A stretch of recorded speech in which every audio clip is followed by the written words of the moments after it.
One of my favorite stories from the weekend came from the New York Times, and it was actually writing about a Chinese restaurant in Montreal. And the name of the restaurant is Ant, and it's run by this fella. I can't really pronounce his name, so I'm not even going to try.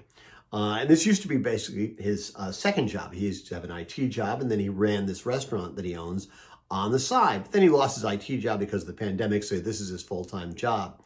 And basically, this fella has really become sort of renowned in the area because of his honesty.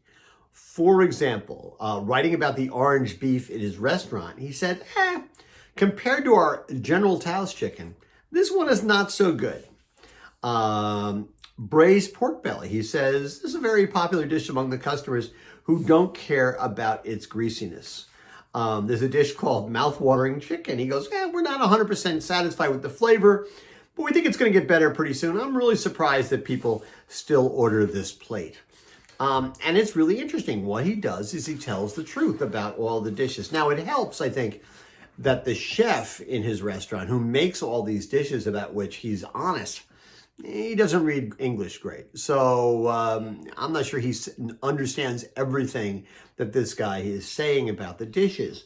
But what's happened is at a time of pandemic when people are feeling sort of at odds and they don't know who or what to trust, the idea of somebody coming forward and saying, we make this dish, it's not so great, I think is really kind of interesting. They find that reassuring. They find that engenders trust.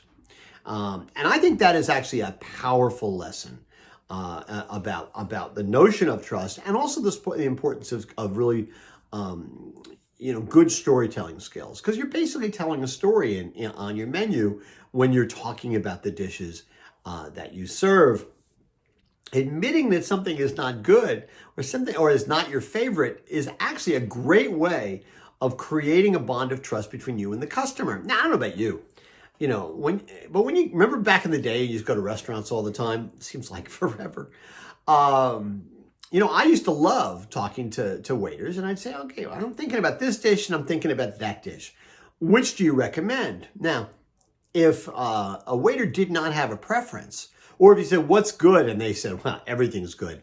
Well, my immediate assumption was not everything was all that great. In fact, probably most stuff was not all that great. They didn't create any kind of level of trust with me. But if a waiter said, well, this is really good if you like this, and this is really good if you like that, I very often would look at the waiter and say, you know something, you choose, surprise me. And as often as not, in fact, more often than not, whatever I got, it was thrilling. Because the waiter actually sort of listened, and you create a little bit of a moment, a little bit of a relationship, and that's really, really powerful.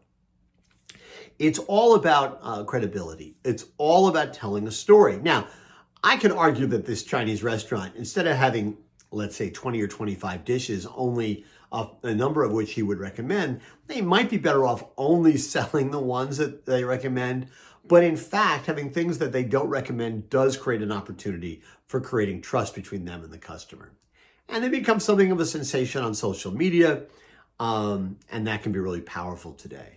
So on this Monday morning, I want to leave you with that thought about the notion of creating trust, about the notion of being completely honest about the things that you sell, understanding that if some things are not as good as others, telling people that can be a powerful way to create a relationship. Anyway, that's what's on my mind this morning. And as always, I want to hear what's on your mind.